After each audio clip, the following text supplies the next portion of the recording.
Hello student, स्वागत है आप सभी का इस वीडियो लेक्चर में। और देखिए, इस वीडियो लेक्चर से हम न्यूमेरिकल इंटीग्रेशन की शुरुआत करेंगे। इससे पहले हम न्यूमेरिकल डिफरेंशिएशन पर डिटेल में डिस्कस कर चुके हैं। न्यूमेरिकल डिफरेंशिएशन में क्या होता है, कुछ न्यूमेरिकल डेटा हमें दिए जाते हैं और इन न्यूमेरिकल डेटा की हेल्प से फंक्शन के डेरिवेटिव्स हम फाइंड करते हैं। लेकिन न्यूमेरिकल इंटीग्रेशन की अगर हम बात करें तो न्यूमेरिकल इंटीग्रेशन में ये जो न्यूमेरिकल डेटा है इनकी हेल्प से हम क्या फाइंड करते हैं, integration a to b f x d x की न्यूमेरिकल वैल्यू हम फाइंड करते हैं। तो देखिए, न्यूमेरिकल डिफरेंशिएशन और न्यूमेरिकल इंटीग्रेशन, इन दोनों में मेन डिफरेंस यही है कि न्यूमेरिकल डिफरेंशिएशन में तो हम डेरिवेटिव्स फाइंड करते हैं और न्यूमेरिकल इंटीग्रेशन की प्रोसेस में हम फंक्शन के इंटीग्रेशन की न्यूमेरिकल वैल्यू फाइंड करते हैं। तो देखिए, यहाँ पर इस वीडियो लेक्चर में जो हमारा मेन टारगेट है वो है न्यूमेरिकल इंटीग्रेशन, संख्यात्मक समाकलन। तो देखिए, इसमें क्या करेंगे, अभी मैंने आपको क्या बताया था, न्यूमेरिकल डेटा का हमें यूज करना है।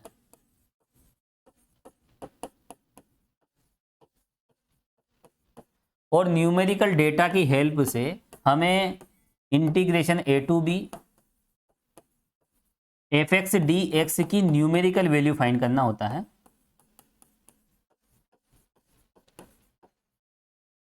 तो देखिए, न्यूमेरिकल इंटीग्रेशन की डेफिनेशन हम इस तरह से दे सकते हैं। न्यूमेरिकल इंटीग्रेशन एक ऐसा प्रोसेस होता है जिसमें न्यूमेरिकल डेटा की हेल्प से integration a to b f x d x की न्यूमेरिकल वैल्यू हम फाइंड करते हैं। तो यहाँ पर जब हम न्यूमेरिकल वैल्यू फाइंड करेंगे इस इंटीग्रेशन की, तो हमें न्यूमेरिकल डेटा का यूज करना है, फंक्शन का यूज नहीं करना। ठीक है, फंक्शन का यूज करके तो न्यूमेरिकल वैल्यू हम डायरेक्ट निकाल सकते हैं। फॉर एग्जाम्पल आप देख सकते हैं, जैसे सपोज कीजिए कोई फंक्शन है F of x equal x, और हमें क्या कैलकुलेट करना है, देखिए limit 0 to 1 F x d x हमें निकालना है। तो देखिए, इसकी न्यूमेरिकल वैल्यू फंक्शन का यूज करके, इंटीग्रेशन करके, लिमिट पुट करके तो डायरेक्ट कैलकुलेट कर सकते हैं। देखिए फॉर एग्जांपल मैं बता रहा हूँ, 0 to 1 एफ एक्स को अगर एक्स ले लिया जाए तो यहाँ पर देखिए इंटीग्रेशन हो जाएगा एक्स स्क्वायर बाई 2, 0 to 1, और फाइनल रिजल्ट इज 1/2। तो देखिए कितनी आसानी से हमने इस फंक्शन के इंटीग्रेशन की न्यूमेरिकल वैल्यू हमने कैलकुलेट की। लेकिन यहाँ पर देखिए, इस तरह से हमें फंक्शन का इंटीग्रेशन नहीं करना है। न्यूमेरिकल एनालिसिस देख रहे हैं, और न्यूमेरिकल एनालिसिस में न्यूमेरिकल डेटा बहुत इंपॉर्टेंट है। हमें न्यूमेरिकल रिजल्ट्स का यूज करना है, जो न्यूमेरिकल डेटा हमें दे रखे हैं उनका हमें यूज करना है, और उन न्यूमेरिकल डेटा की हेल्प से हमें न्यूमेरिकल वैल्यू तक पहुंचना है। तो देखिए, इसकी डेफिनेशन हम किस तरह से देंगे। तो चलिए, सबसे पहले आप लिखें न्यूमेरिकल इंटीग्रेशन की डेफिनेशन। लिखिए आप,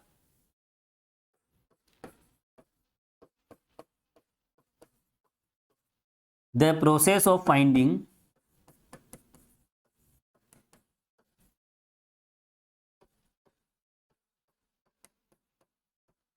numerical value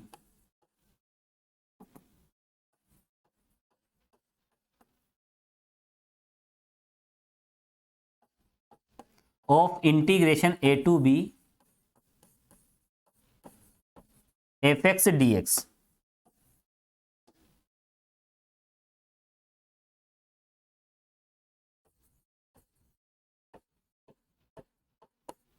by help of given numerical data।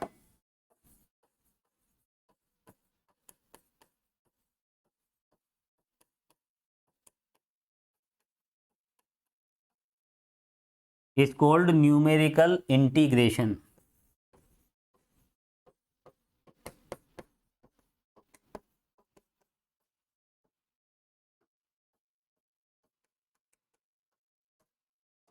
देखिए, बिल्कुल आसान सी डेफिनेशन है।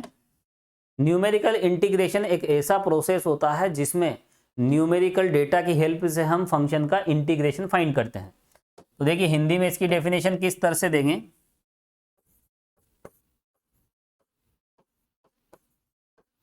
दिए गए आंकड़ों की सहायता से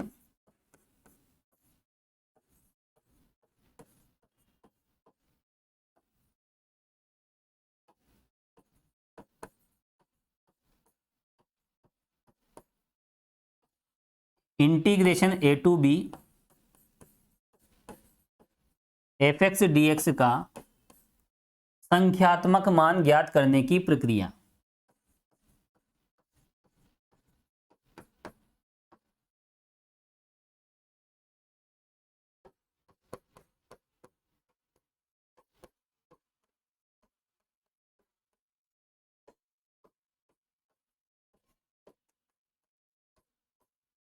क्या कहलाती है? संख्यात्मक समाकलन।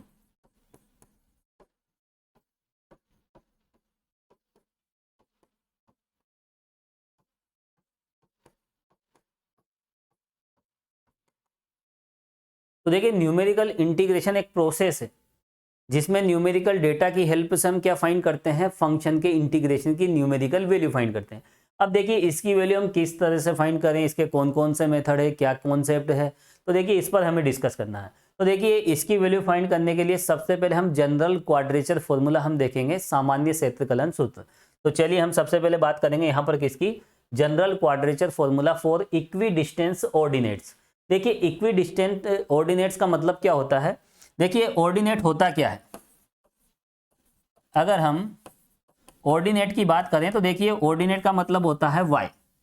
y की वैल्यू को हम क्या कहते हैं? ऑर्डिनेट, ठीक है। और एक्स की जो वैल्यू होती है उसे कहते हैं हम एब्सिसा। और देखिए हिंदी में इसे क्या कहते हैं? कोटि। तो देखिए समदूरस्थ कोटियां, ठीक है। तो यहाँ पर देखिए समदूरस्थ कोटियों के लिए हमें क्या देखना है? सामान्य क्षेत्रकलन सूत्र, ठीक है। तो जो इक्वी डिस्टेंट ऑर्डिनेट हैं उनके लिए हमें क्या देखना है? एक जनरल क्वाड्रेचर फॉर्मूला देखना है, सामान्य क्षेत्रकलन सूत्र। अब देखिए यहाँ पर इक्वी डिस्टेंस होना चाहिए, जितनी भी y की वैल्यूज है जैसे y1 y2 y3 फंक्शन की जो भी वैल्यूज दे रखी है वो इक्वी डिस्टेंस होना चाहिए। और देखिए इक्वल डिस्टेंस का मतलब यहाँ पर देखिए हम दो तरह के डेटा हम देखते हैं, एक तो इक्वल इंटरवल्स वाले और एक अनइक्वल इंटरवल्स वाले। तो जो भी डेटा हो हमारे पास वो किस तरह से होना चाहिए? इक्वल इंटरवल्स पे होना चाहिए। और डेटा अगर इक्वल इंटरवल्स पे है तो वहां पर देखिए हम कह सकते हैं कि y की वैल्यू क्या है? इक्वल इंटरवल है ना, इक्वल डिस्टेंस पर है, ऐसा हम कह सकते हैं। तो देखिए यहाँ पर जो भी एक्स की वैल्यूज हम लेंगे इक्वल इंटरवल्स पे लेंगे, 2 4 6 8, ये वैल्यूज हमें क्वेश्चन में दे दी जाएगी। और अगर क्वेश्चन में नहीं दी है तो हमें कैलकुलेट करना पड़ेगा और इसके करस्पॉन्डिंग फंक्शन की वैल्यूज भी हमें निकालना पड़ेगा, जो भी है, जैसे फॉर एग्जाम्पल इस तरह से। तो ये देखिए हम कह सकते हैं कि ये जो न्यूमेरिकल डेटा है ये इक्वल इंटरवल्स पर है।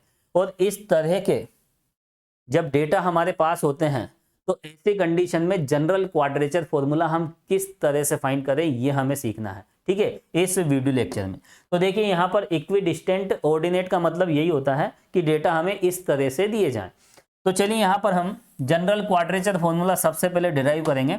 और देखिए जनरल क्वाड्रेचर फॉर्मूला जो होता है उसका क्या यूज है ना, उससे देखिए हम बहुत सारे न्यूमेरिकल मेथड्स यहाँ पर निकालेंगे, जिसमें जैसे एक ट्रेपेजोइडल रूल है, सिम्पसन 1/3 है, सिम्पसन 3/8 रूल है, और इसके अलावा वेडल रूल है। तो ये तमाम फॉर्मूले जो हैं वो किससे फाइंड होते हैं? देखिए जनरल क्वाड्रेचर फॉर्मूले से।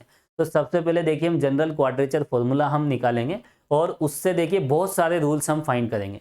तो चलिए सबसे पहले इसे हम डिराइव करेंगे। तो यहाँ पर देखिए इसका यूज होता क्या है? Integration a to b fx dx की न्यूमेरिकल वैल्यू। हमारा मेन टारगेट तो यही है क्योंकि हम न्यूमेरिकल इंटीग्रेशन देख रहे हैं और न्यूमेरिकल इंटीग्रेशन में देखिए इसकी वैल्यू हमें निकालना है। किसकी हेल्प से? न्यूमेरिकल डेटा की हेल्प से। न्यूमेरिकल डेटा किस तरह के होने चाहिए? इक्वल इंटरवल्स वाले होने चाहिए, इस बात का ध्यान रखना, क्योंकि यहाँ पर हम बात किसकी कर रहे हैं? For equi distant ordinates. Ordinates का मतलब y की वैल्यू, फंक्शन की वैल्यू। चलिए तो यहां पर देखिए हम सबसे पहले एक इंटीग्रेशन हम लेके चलेंगे। सपोज कीजिए एक इंटीग्रेशन है, लेट i इक्वल, मान लीजिए i क्या है यहां पर? a to b fx dx। तो देखिए सबसे पहले हम जनरल क्वाड्रेचर फॉर्मूला डिराइव करेंगे। देखिए एग्जाम में डायरेक्ट ये भी पूछ लिया जाता है। तो ये क्वेश्चन अगर आता है इस तरह से आपसे कहा जाए कि जनरल क्वाड्रेचर फॉर्मूला फाइंड कीजिए, तो देखिए बहुत इंपॉर्टेंट क्वेश्चन है, बहुत ज़्यादा आसान भी है। तो देखिए यहाँ पर ये एक इंटीग्रेशन है जिसकी वैल्यू हमें निकालना है। अब यहाँ पर सबसे पहला हम काम क्या करेंगे? देखिए ये जो इंटरवल है a to b, ये जो लिमिट है, तो यहाँ देखिए a से b तक की जो लिमिट है, तो इस लिमिट से हमें एक ओपन इंटरवल मिलेगा और इस इंटरवल को हम क्या करेंगे? n पार्ट्स में डिवाइड करेंगे। तो देखिए n पार्ट्स में डिवाइड कैसे करें? जैसे यहाँ आप देख सकते हैं ये कोई लाइन है 10 सेंटीमीटर की है, यहाँ 0 to 10। अब इसके हमें कितने टोटल 5 पार्ट्स करने हैं। तो 5 पार्ट्स करने के लिए हमें कितना इंटरवल लेना पड़ेगा?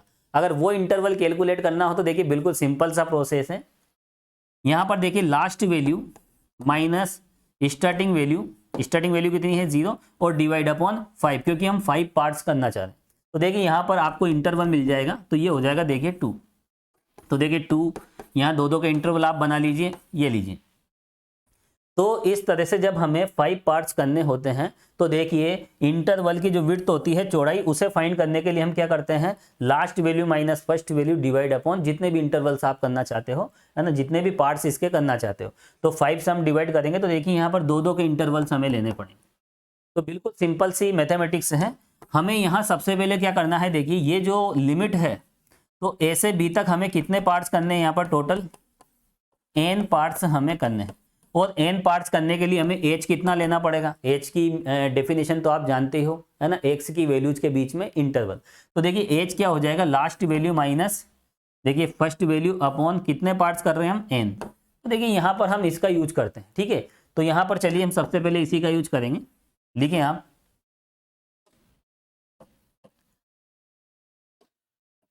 ये जो इंटरवल है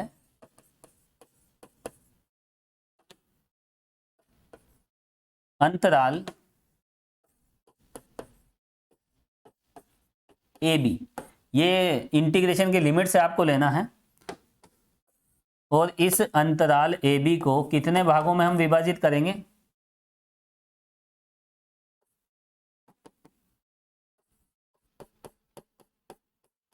n भागों में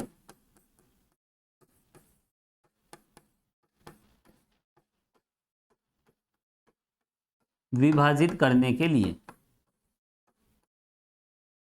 अब देखिए जब हम क्वेश्चन सोल्व करेंगे तो वहां पर देखिए n की वैल्यू हम 6 लेंगे, हम ज़्यादा से ज़्यादा 6 पार्ट करेंगे, ठीक है। तो 6 पार्ट्स में हम डिवाइड करेंगे ताकि देखिए क्वेश्चन की जो कैलकुलेशन है ज़्यादा लेंथी ना हो। हालांकि आप कितने ही पार्ट्स कर सकते हो, लेकिन यहाँ पर देखिए मैं जनरल बात करूंगा क्योंकि हम जनरल क्वाड्रेचर फॉर्मूला देख रहे हैं। हमने इस लिमिट को n पार्ट्स में हमने डिवाइड किया और n पार्ट्स में डिवाइड करने के लिए हम h की वैल्यू जो प्रत्येक भाग होगा उसकी जो विड्थ होगी, चौड़ाई, वो कितनी होगी,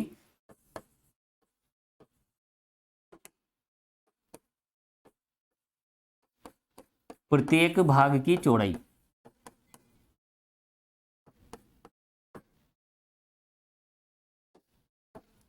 h इक्वल, h कितना लेके चलना पड़ेगा, देखिए h निकालने के लिए b माइनस ए अपॉन एन। तो यहाँ पर देखिए हम h का ये वाला फॉर्मूला यूज करते हैं जब हम इसकी वैल्यू निकालते हैं। तो देखिए n पार्ट्स में डिवाइड करना है तो ये सिंपल सी मैथमेटिक्स है, h की वैल्यू हमें इस तरह से लेना पड़ेगा। अब यहाँ पर देखिए अगर हम x की वैल्यूज के बीच में इस तरह का इंटरवल रखें, देखिए x की वैल्यूज क्या है, यहाँ पर x की जो वैल्यूज है वो a से b तक, क्योंकि जो ये जो लिमिट होती है वो x की होती है, ध्यान रखना। यहाँ पर देखिए x के रेस्पेक्ट में डिफरेंशिएशन कर रहे हैं, तो यहाँ a टू b किसकी लिमिट है, x की लिमिट है। x की वैल्यू क्या है, a से b तक है। तो यहाँ पर देखिए ये तो हो जाएगी x की स्टार्टिंग वैल्यू और ये हो जाएगी x की लास्ट वैल्यू। तो देखिए यहाँ पर हम इसके कुछ सिंबल लेंगे।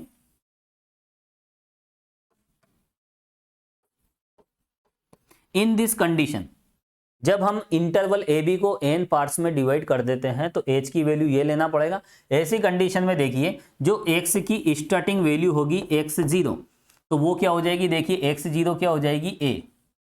चलिए इसे क्लियर बना देता हूं, क्या है x0 a। उसके बाद देखिए x की जो नेक्स्ट वैल्यू होगी उसे हम x1 से डिनोट करेंगे, ये सिंबल भी आपको ध्यान रखना है।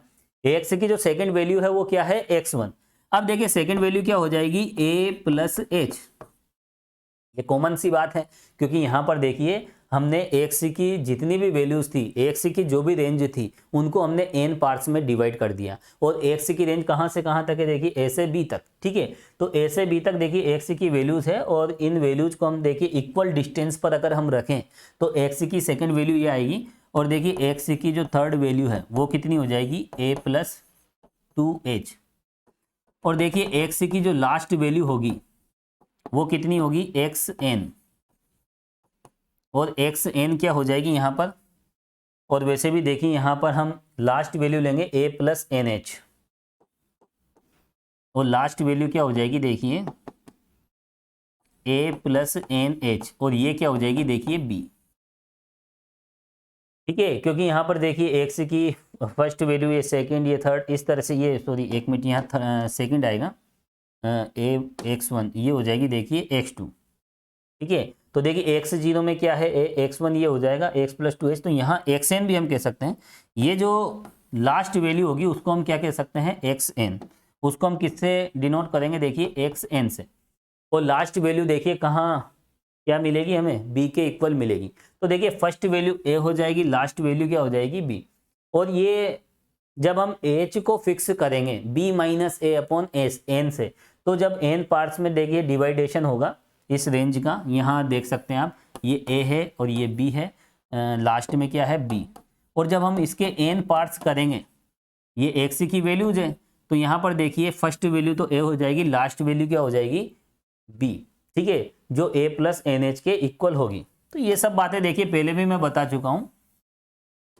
तो जैसे हम एच की वैल्यू ये फिक्स करेंगे तो देखिए एक्स की वैल्यूज हमें इस तरह से मिलेगी। और देखिए यहाँ पर हम इसके करस्पॉन्डिंग फंक्शन की वैल्यू क्या हो जाएगी, ये तो कॉमन सी बात है, इसके करस्पॉन्डिंग हम एफ एक्स जीरो लेंगे, इसके करस्पॉन्डिंग हम एफ एक्स वन लेंगे, ठीक है। और यहाँ देखिए एफ एक्स जीरो को वाई जीरो से, एफ एक्स वन को वाई वन से, और एफ एक्स टू को हम एफ एक्स टू को वाई टू से, इस तरह से भी देखिए हम रिप्रेजेंट करते हैं। तो ये सिंबल्स आपको ध्यान रखने हैं। चलिए, तो ये तो रही बेसिक सी बात। तो जब भी आप इस तरह के क्वेश्चन सोल्व करें तो सबसे पहले आप जो भी इंटरवल आपको दिया जाएगा, जो भी लिमिट आपको दी जा रही है, उस लिमिट को आप एन पार्ट्स में डिवाइड करेंगे। क्वेश्चन जब सोल्व करेंगे वहां देखिए हम जनरली हम 6 पार्ट्स लेके चलेंगे ताकि कैलकुलेशन लंबी ना हो। तो इस तरह से जनरल क्वाड्रेचर फॉर्मूले में इस लिमिट को सबसे पहले आप डिवाइड कीजिए। डिवाइड करने के बाद देखिए एक्स की वैल्यूज इस तरह से आपको इक्वल इंटरवल्स में मिल जाएगी। इसके बाद आपको फंक्शन की वैल्यूज भी फाइंड कर लेना है। अब उसके बाद देखिए यहां पर हम सीधे इसको हम कैलकुलेट करेंगे।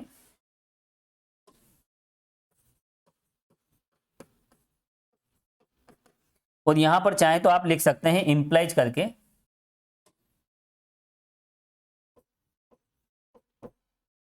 ये जो एफ एक्स जीरो है, देखिए एफ एक्स जीरो को हम किस तरह से रिप्रेजेंट कर रहे हैं, देखिए वाई जीरो से।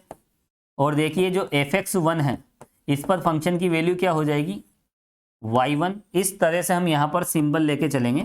और जो एफ एक्स टू है उस पर फंक्शन की वैल्यू क्या मानी जाएगी, देखिए y2। और जो एफ एक्स एन है उस पर फंक्शन की वैल्यू हम क्या मान लेते हैं yn। ये एक स्टैंडर्ड सिंबल है, जनरल सिंबल है जो हम क्वेश्चन में यूज करेंगे, ठीक है। तो ये आपको ध्यान रखना है। अब यहाँ पर देखिए इसके बाद हमें यहाँ क्या फाइंड करना है, कैलकुलेशन आप देखें कितनी आसान है। यहाँ पर हम ये लेके चलेंगे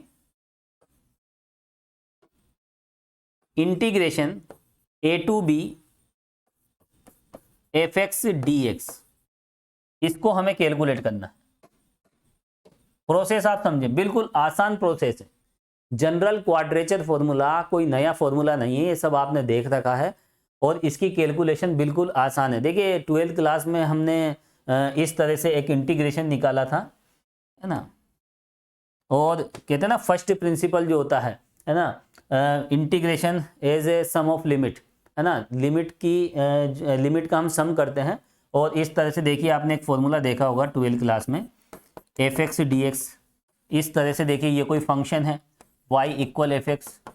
और यहाँ पर देखिए ये क्या होता है, ये एक एरिया होता है, ठीक है, एक एरिया को रिप्रेजेंट करता है। ये कर्व है y इक्वल एफ एक्स, और ये हो जाता है x इक्वल ए, एक्स इक्वल बी। और ये जो क्षेत्रफल है, ये जो एरिया है, अगर हम इसको कैलकुलेट करें, सपोज कीजिए इसका जो एरिया है देखिए, जैसे एक्स हम मान लेते हैं जैसे लेमडा है, लेमडा स्क्वायर यूनिट, इसका टोटल एरिया कितना है लेमडा स्क्वायर यूनिट। तो इसकी जो वैल्यू हो जाती है वो कितनी हो जाती है लेमडा। तो देखिए इस तरह का एक फॉर्मूला आपने देखा होगा, है ना, 12th क्लास में। तो देखिए उसी तरह से यहाँ पर, हालांकि देखिए वो वाली प्रोसेस तो हमें यूज़ नहीं करना, यहाँ तो हम न्यूमेरिकल डेटा का यूज करेंगे। और न्यूमेरिकल डेटा का यूज कब करते हैं, और कौन कौन से फॉर्मूले ऐसे हैं जिनकी हेल्प से हम न्यूमेरिकल डेटा का यूज कर सकते हैं, जैसे न्यूटन ग्रेगरी फॉरवर्ड है, न्यूटन ग्रेगरी बैकवर्ड। तो ये जो फॉर्मूले हैं देखिए, इनकी हेल्प से हम न्यूमेरिकल डेटा का हम यूज कर सकते हैं। और फंक्शन की वैल्यू हो, या फिर फंक्शन के डेरिवेटिव की वैल्यू हो, या फिर इस तरह से इंटीग्रेशन की वैल्यू हो, ईजिली हम कैलकुलेट कर सकते हैं। तो देखिए हमें तो न्यूमेरिकल एनालिसिस के जो कॉन्सेप्ट है उन्हीं का यूज करना है। तो चलिए यहाँ पर उन्हीं का हम यूज करेंगे। देखिए जैसे हम h की वैल्यू ये लेते हैं, तो ऐसी कंडीशन में ये जो इंटीग्रेशन है ये किस तरह से बदल जाता है। देखिए a की जगह तो हम a रखेंगे, और ये जो b है, b किस पर मिलेगा, देखिए a plus n h. A plus n h क्या होता है, एक्स की लास्ट वैल्यू होती है, मैं पहले भी आपको बता चुका हूं। तो a plus n h last value है b, तो b की जगह हम क्या पुट करेंगे यहाँ पर, a प्लस एन एच। और देखिए ये जो फंक्शन है एफ एक्स, इसको हम एज इट इज रखेंगे फिलहाल, और यहाँ क्या है देखिए डी एक्स। तो यहाँ पर ये जो इंटीग्रेशन है ये इसमें बदल जाएगा। अब हमें करना क्या है, यहाँ पर इसमें एक सब्स्टिट्यूशन लेना है। देखिए सब्स्टिट्यूशन हम किस तरह से लें, और देखिए जो डेफिनेट इंटीग्रेशन होता है उसमें सब्स्टिट्यूशन हम कभी भी ले सकते हैं, है ना। 12th क्लास में बहुत सारे इंटीग्रेशन आपने सोल्व किए हैं, जैसे 0 to 5, या फिर एक नॉर्मल इंटीग्रेशन हम ले लेते हैं, चलो 0 to 5, और यहाँ पर देखिए log x अपॉन x और dx। अब देखिए इसको हमें सोल्व करना है, तो हम log x को क्या करते थे, आपको कुछ याद आ रहा होगा, और कुछ क्या आपको बहुत कुछ याद आ रहा है ना। ये सब्स्टिट्यूशन हम ले लेते हैं, तो इससे ये वाला इंटीग्रेशन किस में बदल जाता है, देखिए 1 upon x d x equal D T. तो यहाँ पर देखिए क्या हो जाएगा, टी डी टी हो जाएगा, ठीक है, ये टी हो जाएगा, 1 upon D x D T बन जाएगा। तो कुल मिलाकर इस तरह का इंटीग्रेशन, और लिमिट भी चेंज होगी, है ना, लिमिट भी आप चेंज कर लीजिए।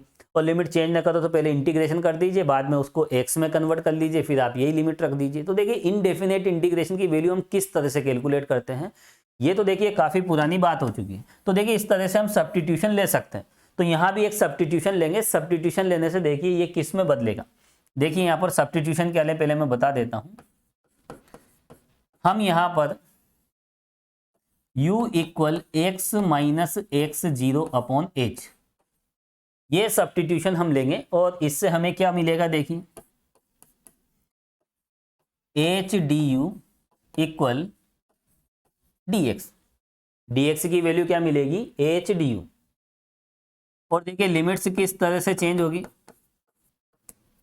हम लिमिट्स की अगर हम बात करें तो देखिए x इक्वल ए पर, x इक्वल ए पर हमें u की वैल्यू कैलकुलेट करना है। तो यहाँ पर देखिए x की वैल्यू क्या हो जाएगी, x की वैल्यू कितनी है a, और माइनस एक्स जीरो कितना है, एक्स जीरो की वैल्यू यहाँ आप देखें, एक्स जीरो का मतलब क्या है यहाँ पर, ये थोड़ा ध्यान रखना, एक्स जीरो का मतलब है यहाँ पर एक्स की फर्स्ट वैल्यू जो स्टार्टिंग वाली वैल्यू होती है। तो यहाँ पर देखिए एक्स जीरो की जगह क्या है, a डिवाइड अपॉन एच। तो यहाँ देखिए जो लोअर लिमिट है, lower limit x equal a के करस्पॉन्डिंग u की वैल्यू क्या आ जाएगी, 0। और देखिए x इक्वल, अब देखिए यहाँ पर a प्लस एन एच है, तो a plus n h, x की लास्ट वैल्यू पर अगर हम u की वैल्यू निकालें तो देखिए x क्या है यहाँ पर, x है यहाँ पर a प्लस एन एच, फिर कितना है देखिए minus x zero, x zero कितना है a है, और डिवाइड बाई h। तो यहाँ पर देखिए फाइनल रिजल्ट क्या मिल रहा है हमें, n हमें मिल जाता है। चलिए तो देखिए कितनी आसान और मज़ेदार कैलकुलेशन ये बन जाती है। अब यहाँ पर देखिए इससे हमें क्या मिलेगा, therefore integration a to b f x d x equal. तो देखिए ये इंटीग्रेशन हम लेके चलेंगे, इस इंटीग्रेशन की वैल्यू हमें निकालना है। यहाँ पर हम जैसे ही ए बी को n पार्ट्स में डिवाइड करेंगे तो x की वैल्यू इस तरह से होगी, और जब x की वैल्यू इस तरह से होगी तो यहाँ पर देखिए a प्लस एन एच आ जाएगा। उसके बाद देखिए इस इंटीग्रेशन में हम सब्स्टिट्यूशन लेंगे, सब्स्टिट्यूशन लेने से देखिए इंटीग्रेशन बदल जाता है। इंटीग्रेशन किस तरह से बदलेगा, ये जो इंटीग्रेशन है देखिए आप यहाँ पर क्या है, देखिए a, तो देखिए a पे हमें क्या मिला है, देखिए u की वैल्यू 0। यहाँ पर देखिए वेरिएबल हम क्या कर रहे हैं, सब्स्टिट्यूट कर रहे हैं, एक नया वेरिएबल हम ले रहे हैं। पहले वेरिएबल क्या था x, अब न्यू वेरिएबल क्या हो जाएगा u। तो जब u नया वेरिएबल होगा तो हमें u की लिमिट चाहिए, और यहाँ पर इस फंक्शन की फॉर्म u की फॉर्म में होना चाहिए, जो भी फंक्शन है वो u की फॉर्म में होना चाहिए। तो देखिए यहाँ पर ये जो लिमिट है इनके करस्पॉन्डिंग हमें u की क्या वैल्यूज मिली, देखिए 0 to n। और यहाँ पर देखिए f ऑफ x की वैल्यू अगर हम इससे निकालें, इससे आप x की वैल्यू निकालें तो कितनी मिलेगी, x0 प्लस UH। और देखिए dx की जगह हम क्या रख सकते हैं, h du। तो देखिए ये तो एक बहुत सिंपल सी बात है, जब भी किसी इंटीग्रेशन में हम सब्स्टिट्यूशन लेते हैं तो इंटीग्रेशन चेंज हो जाता है इस तरह से। तो हमने सिंपली सब्स्टिट्यूशन लिया है, और इंटीग्रेशन को सोल्व करने के लिए 12th क्लास में आपने कई बार सब्स्टिट्यूशन लिए होंगे, तो ये सिंपल सा सब्स्टिट्यूशन हमने यहाँ लिया। अब देखिए इससे क्या फ़ायदा है और इससे हम इसको किस तरह से एक्सटेंड कर सकते हैं। अब तो न्यूमेरिकल एनालिसिस के कॉन्सेप्ट लगाने हैं। तो यहाँ देखें आप, इस एच को तो देखिए मैं बाहर ले लेता हूँ इस तरह से, क्योंकि ये कांस्टेंट है, और 0 to n, और उसके बाद देखिए यहाँ पर f of x 0 plus U H. तो यहाँ हम क्या कर सकते हैं, देखिए यहाँ पर हम देखिए जो शिफ्ट ऑपरेटर होता है e की u पावर हम लगा सकते हैं, और क्या हो जाएगा यहाँ पर f of x 0, और यहाँ आ जाएगा देखिए dh, क्योंकि देखिए यहाँ एक सिंपल सा कॉन्सेप्ट लगाया है हमने, वी नो दैट e की पावर m, चलिए n ले लेते हैं, और fx पे अगर हम इस तरह से शिफ्ट ऑपरेटर की n पावर अप्लाई करते हैं तो देखिए ये किस में बदल जाता है, x प्लस एन एच में बदल जाता है। ये तो एक सिंपल सा कॉन्सेप्ट है देखिए न्यूमेरिकल एनालिसिस का। इसको हम ऐसे लिख सकते हैं और इसको वैसे लिख सकते हैं। तो यही फॉर्मूला, यही कॉन्सेप्ट हमने यहाँ पर यूज किया है। अब उसके बाद देखिए आगे हम बढ़ते हैं।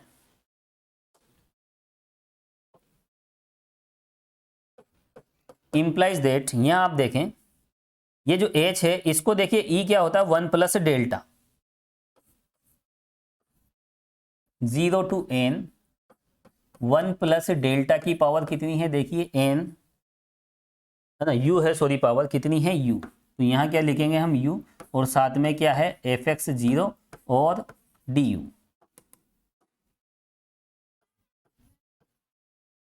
तो देखिए जनरल क्वाड्रेचर फॉर्मूला हम डिराइव कर रहे हैं, और बिल्कुल आसान सी कैलकुलेशन। सब्स्टिट्यूशन लिया, इस तरह से चेंजेज आया, उसके बाद शिफ्ट ऑपरेटर की डेफिनेशन से ऐसा लिखा, और देखिए ई होता क्या है 1 प्लस डेल्टा, तो यहाँ पर हमने लिख दिया। और साइड में आप लिख भी सकते हो वी नो दैट ई किसके इक्विवेलेंट होता है, 1 प्लस डेल्टा के इक्विवेलेंट होता है।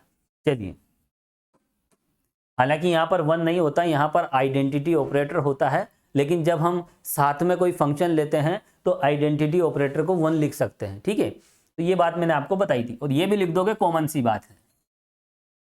चलिए आगे हम बढ़ते हैं। यहां तो इक्वल आएगा, लिखें आप। अब यहां पर इसको देखिए हम क्या करेंगे, इसको हम ओपन करेंगे इस तरह से बाइनोमियल थ्योरम से। तो देखिए बाइनोमियल थ्योरम के अकॉर्डिंग क्या आता है यहाँ पर 1 plus u delta plus u minus 1 upon 2 factorial delta square plus, एक स्टेप और हम लेंगे,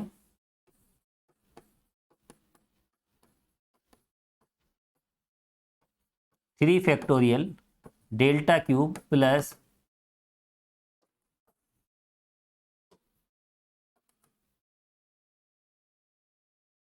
और साथ में क्या देखिए fx 0 और du। तो देखिए बाइनोमियल थ्योरम से हमने इसको एक्सटेंड कर दिया है। चलिए आगे बढ़ते हैं। अब उसके बाद हमें क्या करना है, देखिए u के रेस्पेक्ट में यहां पर इंटीग्रेशन भी करना है।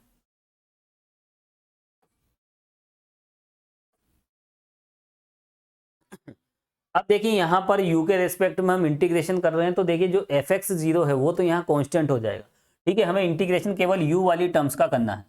तो देखिए इंटीग्रेशन करने के लिए पहले हम देखिए इसको सिंप्लीफाई कर लेते हैं,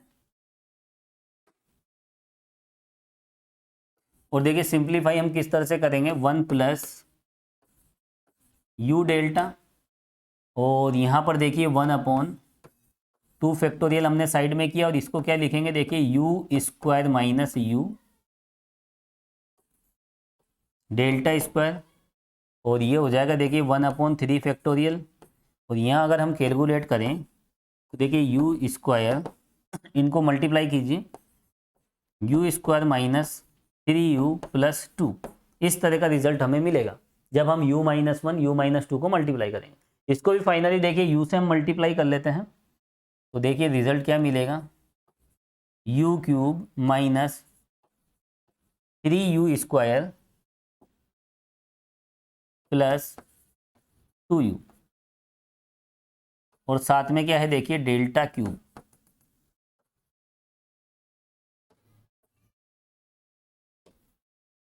और उसके साथ है देखिए fx0 और du। अब यहां हमें करना क्या है, देखिए यहाँ ये जो fx0 है इसको हम y0 भी लिख सकते हैं, क्योंकि देखिए fx0 को हमने क्या कहा है, यहाँ पर देखिए स्टार्टिंग में हमने fx0 को y0 कहा है। इस तरह के सिंबल हम यूज करेंगे। तो चलिए यहाँ पर लास्ट में हम सिंबल बदल देंगे। चलिए अब हम देखिए इंटीग्रेशन कर लेते हैं।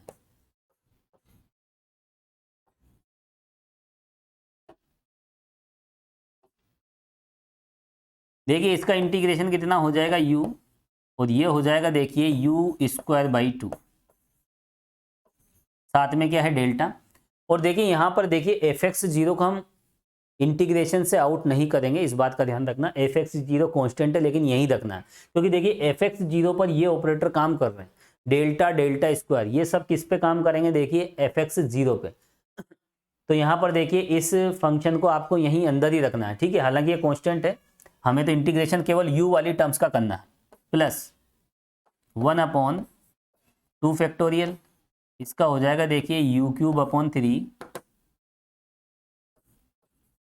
Minus u²/2 delta square 1/3 factorial, u⁴ 4/4 minus 3u², तो इसका हो जाएगा देखिए u³।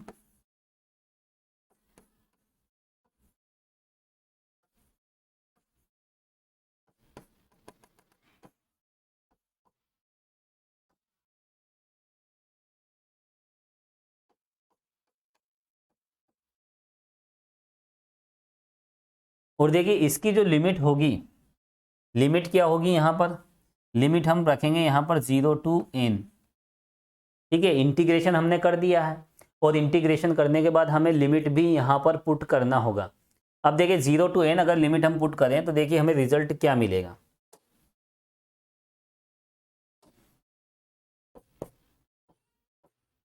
देखिए लिमिट हम पुट कर रहे हैं, तो देखिए सबसे पहले हम यहाँ पर देखिए u की जगह अपर लिमिट, देखिए लोअर लिमिट से तो सभी 0 हो जाएंगे, तो अपर लिमिट हमें रखना है देखिए n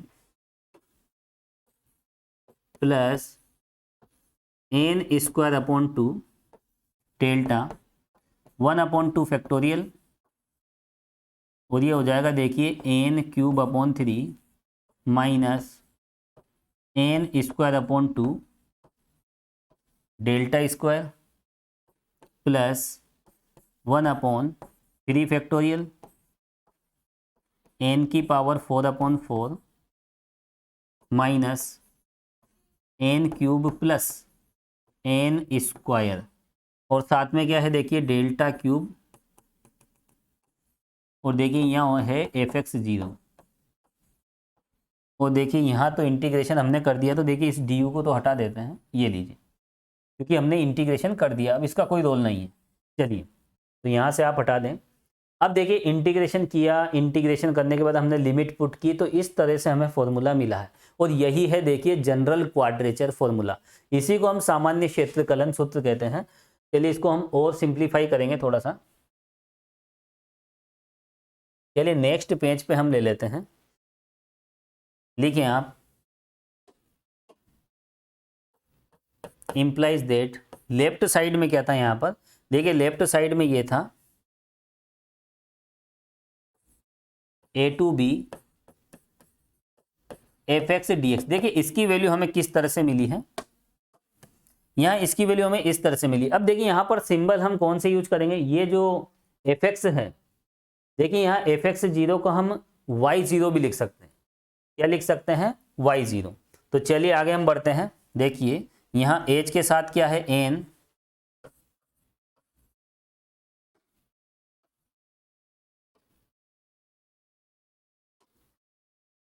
ठीक है, एन और एन के साथ क्या आ जाएगा y0 प्लस, ठीक है, मैंने आपको बताया fx0 को हम y0 से यहाँ पर रिप्रेजेंट करेंगे। स्टार्टिंग में ये सब सिंबल मैं आपको बता चुका हूँ। उसके बाद देखिए 1/2 n² के साथ क्या है n² डेल्टा y0, ठीक है। उसके बाद देखिए 1/2 फैक्टोरियल 1/2 फैक्टोरियल, और यहाँ पर क्या है देखिए n³ और n²/2,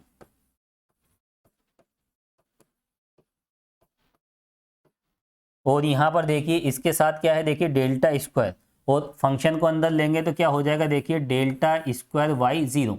तो ये जो फॉर्मूला है देखिए जनरल क्वाड्रेचर फॉर्मूला होता है। आगे हम बढ़ते हैं, यहाँ पर आप देख सकते हैं 1/3 फैक्टोरियल,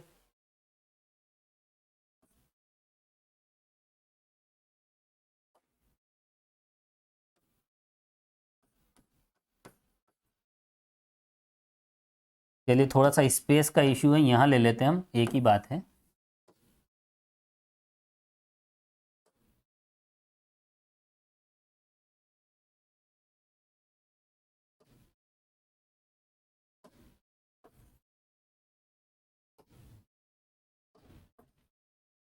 चलिए वैसे एक स्टेप हम मैनेज कर लेंगे, और उसके बाद तो देखिए यही फॉर्मूला है, और यहाँ पर देखिए 1/3 n4/4, चलिए हो जाएगा मैनेज यहीं पे 1/3 फैक्टोरियल,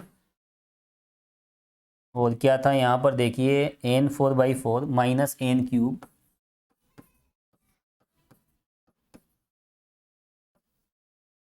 और n³ के साथ यहाँ पर है देखिए n²,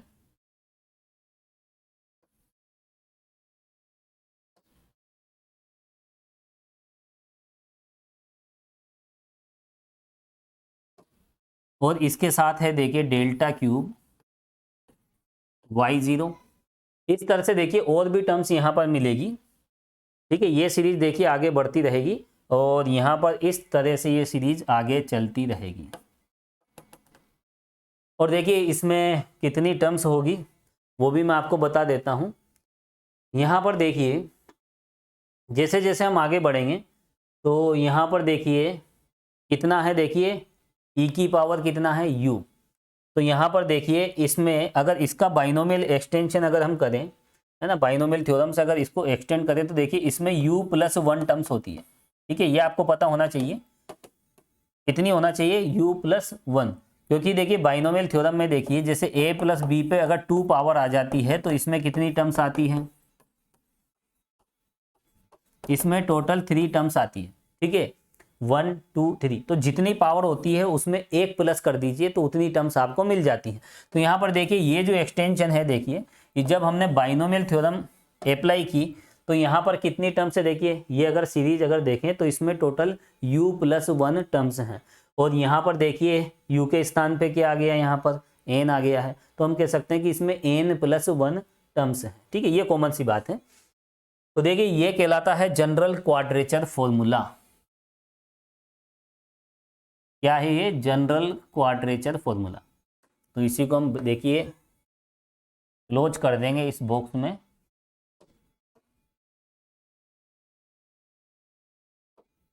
चलिए तो लिख लें आप, इसी को क्या कहते हैं, जनरल क्वाड्रेचर फॉर्मूला, सामान्य क्षेत्रकलन सूत्र।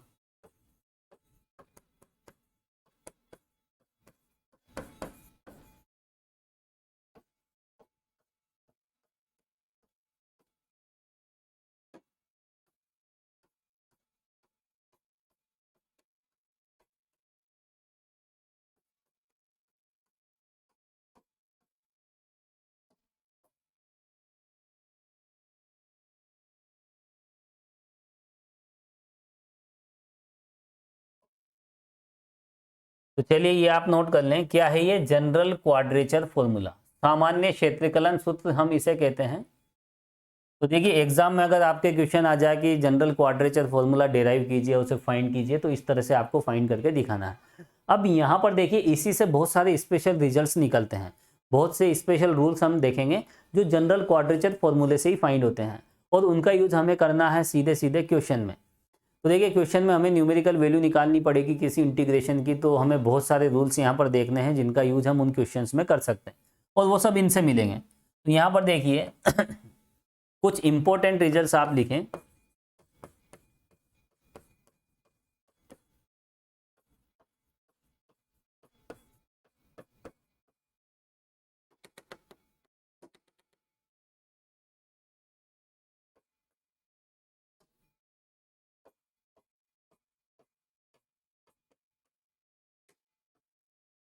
देखिए इंपॉर्टेंट रिजल्ट्स में सबसे पहली बात यह है, फर्स्ट पॉइंट हम देखेंगे, ये सामान्य क्षेत्रकलन सूत्र है, जनरल क्वाड्रेचर फॉर्मूला है।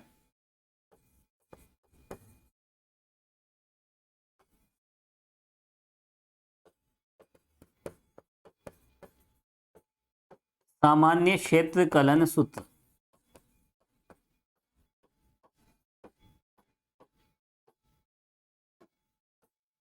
General quadrature formula.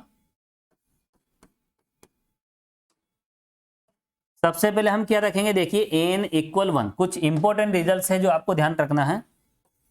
n equal 1 रखने पर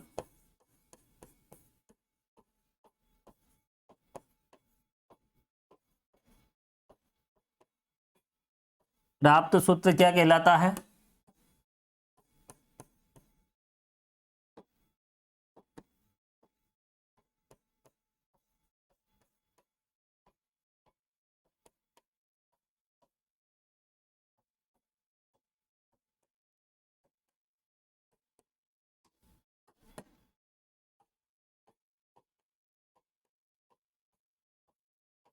ये लीजिए।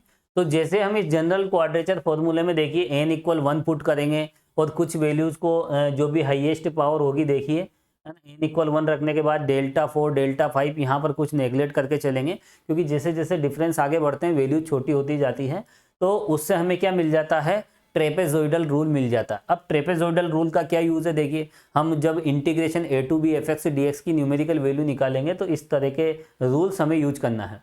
तो आपको ये ध्यान रखना है, सिंपल सा देखिए n इक्वल 1 पर, इसमें n इक्वल 1 रखकर अगर हम सोल्व करते हैं तो हमें इस तरह का एक फॉर्मूला मिलता है जो क्या कहलाता है, ट्रेपेजोइडल रूल।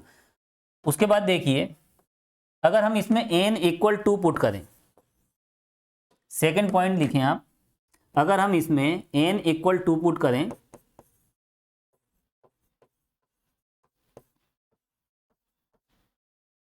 जो भी फॉर्मूला हमें मिलेगा वो फॉर्मूला कहलाएगा, देखिए सिम्पसन 1/3 रूल।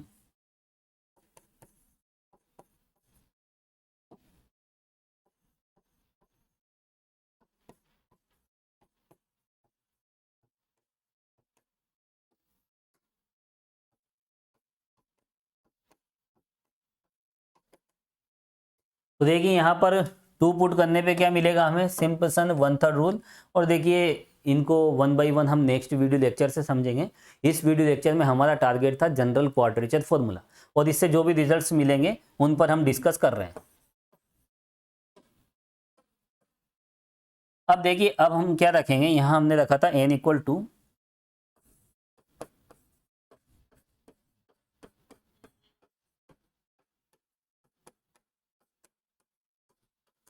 जैसे हम यहां पर देखिए n इक्वल 3 पुट करेंगे जनरल क्वाड्रेचर फॉर्मूले में, तो हमें मिलेगा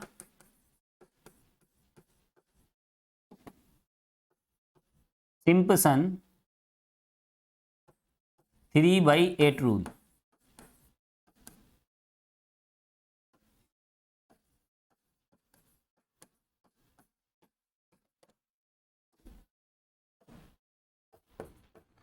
और n इक्वल 6 अगर हम पुट कर देते हैं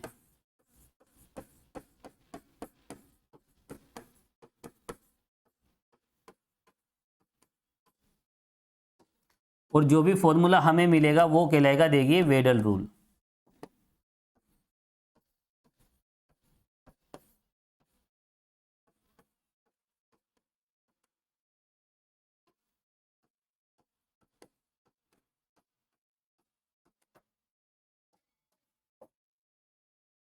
तो देखिए यहां पर जनरल क्वाड्रेचर फॉर्मूले में हम जब 1 2 3 और 6। तो ये ध्यान रखना है। देखिए जनरल क्वाड्रेचर फॉर्मूले में हम क्या पुट करेंगे, 1 2 3 6। तो जनरल क्वाड्रेचर फॉर्मूले में 1 पुट करेंगे तो हमें क्या मिलेगा, ट्रेपेजोइडल रूल मिलेगा। हम 2 पुट करेंगे तो हमें सिम्पसन 1/3, और देखिए 3 पुट करने पर सिम्पसन 3/8 रूल, और जब हम 6 पुट करते हैं तो हमें वेडल रूल मिल जाता है। तो देखिए ये तमाम फॉर्मूले हम देखेंगे, 4 फॉर्मूले हम देखेंगे, और इनकी हेल्प से integration a to b f x d x की न्यूमेरिकल वैल्यू हम इजीली कैलकुलेट कर सकते हैं, इजीली फाइंड कर सकते हैं। और देखिए इसके बाद हम एक गॉस क्वाड्रेचर फॉर्मूला भी होता है, जिसमें 1 point formula, 2 point formula, 3 point formula. तो देखिए इस तरह से ये फॉर्मूले हमें देखने हैं, उसके साथ ही आपकी ये एक्सरसाइज कंप्लीट हो जाएगी। तो यहाँ पर देखिए न्यूमेरिकल इंटीग्रेशन में जनरल क्वाड्रेचर फॉर्मूला डेराइव करना देखिए बहुत आसान है। एक बार हम उस पर डिटेल में डिस्कस करेंगे, और इस वीडियो लेक्चर में इतना ही देखेंगे। तो देखिए यहाँ पर जनरल क्वाड्रेचर फॉर्मूला जो है, देखिए उसकी हेल्प से हम इंटीग्रेशन की वैल्यू फाइंड करते हैं। सपोज कीजिए ये कोई इंटीग्रेशन है जिसके लिए हमें जनरल क्वाड्रेचर फॉर्मूला फाइंड करना है। यहाँ पर देखिए ये जो x की रेंज होती है, इस रेंज को हमें n पार्ट्स में डिवाइड करना है, और n पार्ट्स में डिवाइड करने के लिए h की वैल्यू इतनी लेनी होगी। उसके बाद देखिए यहाँ पर जैसे हम h की वैल्यू फिक्स करेंगे तो हमें h के इंटरवल पे हमें x की बहुत सी वैल्यू मिलेगी, जिसमें फर्स्ट वैल्यू a होगी, अगली वैल्यू h के इंटरवल पे a प्लस h, उसके बाद a प्लस 2h, और जो लास्ट वैल्यू होगी वो होगी a प्लस nh। इस तरह से देखिए यहाँ पर x की वैल्यूज मिल जाएगी, और करस्पॉन्डिंग फंक्शन की वैल्यू जो है हम इस तरह से ले लेंगे। और उसके बाद देखिए यहाँ पर हम इस इंटीग्रेशन को देखिए इस फॉर्म में देखेंगे, क्योंकि यहाँ पर देखिए स्टार्टिंग वैल्यू क्या है a, और लास्ट वैल्यू क्या बन जाएगी a प्लस nh। जैसे हम h की वैल्यू ये फिक्स करेंगे तो x की लास्ट वैल्यू जो b है वो a प्लस nh बन जाएगी। तो यहाँ पर देखिए इसकी अपर लिमिट क्या हो जाएगी, a प्लस nh। इस इंटीग्रेशन में हम एक सब्स्टिट्यूशन लेंगे न्यू वेरिएबल में, और न्यू वेरिएबल कौन सा है, u। किस तरह से लेंगे, x माइनस एक्स 0/h। ये सब्स्टिट्यूशन लेने से ये जो इंटीग्रेशन है इस तरह से बदल जाएगा, लिमिट भी चेंज हो जाएगी, और यहाँ फंक्शन u का, ठीक है, पहले x का था, अब किसका फंक्शन बन गया है, न्यू वेरिएबल u का। और इस तरह से देखिए यहाँ पर हमने क्या किया, शिफ्ट ऑपरेटर की डेफिनेशन अप्लाई की, तो हमें ये मिल जाएगा। और जो शिफ्ट ऑपरेटर होता है वो होता है 1 प्लस डेल्टा। तो यहाँ पर e की जगह हम क्या लिख देंगे, 1 प्लस डेल्टा। बाइनोमियल थ्योरम से इसे हम एक्सटेंड करेंगे, तो देखिए इसमें कितनी टर्म्स होगी, u प्लस 1 टर्म्स होगी। जितनी पावर होती है उससे एक ज़्यादा टर्म होती है। अब यहाँ पर देखिए इसको बाइनोमियल थ्योरम से हम एक्सटेंड करेंगे, आगे और भी टर्म्स आएगी। फिर उसके बाद देखिए इसे हम सिंप्लीफाई करेंगे, क्योंकि यहाँ हमें इंटीग्रेशन भी करना है। इसको सिंप्लीफाई करेंगे, इस तरह का रिजल्ट मिलेगा। आफ्टर इंटीग्रेशन ये मिलेगा, और लिमिट पुट करने पर हमें ये मिल जाएगा। तो देखिए इसको हम और सोल्व करें, इस fx0 को हम y0 भी कह सकते हैं, और y0 को अंदर अगर हम लेंगे तो ये जितने भी डेल्टा स्क्वायर ये ऑपरेटर है उस पर वर्क करेंगे, तो हमें क्या रिजल्ट मिल जाएगा, इस तरह का रिजल्ट मिल जाएगा। और यही होता है general quadrature formula for equidistant ordinate. तो देखिए यहाँ पर ये फॉर्मूला कब यूज करेंगे, जब डेटा हमें इक्वल इंटरवल्स पे दिए जाएंगे। और इस फॉर्मूले में देखिए इस तरह से हम 1 2 3 6 अगर हम पुट करते हैं तो डिफरेंट टाइप के रूल्स हमें मिल जाते हैं। तो देखिए स्टूडेंट्स, इस वीडियो लेक्चर में जो टारगेट था वो कंप्लीट हो जाता है। नेक्स्ट वीडियो लेक्चर में हम फिर मिलेंगे। Thank you so much.